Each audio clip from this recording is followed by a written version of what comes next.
కలిసి వచ్చే కాలం వస్తే నడిచి వచ్చే కొడుకు పుడతానట్టు కేరళలో వయనాడులో గెలిచేశాం కాబట్టి ఇక మనదే అంటూ అక్కడ ముస్లింల పక్షపాత ధోరణి లేదా ముస్లిం దిగుపు ధోరణి పతాక స్థాయికి తీసుకెళ్ళింది కాంగ్రెస్ పార్టీ. మొన్నటిదాకా రాహుల్ గాంధీ తర్వాత ప్రియాంక గాంధీ వద్ద అక్కడ విజయం సాధించింది.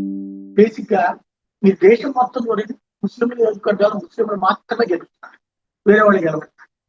అట్లాంటి మరి అక్కడ ఎట్లా గెలిచింది అంటే వీళ్ళని ముస్లిం కుటుంబంగానే చూస్తున్నారు.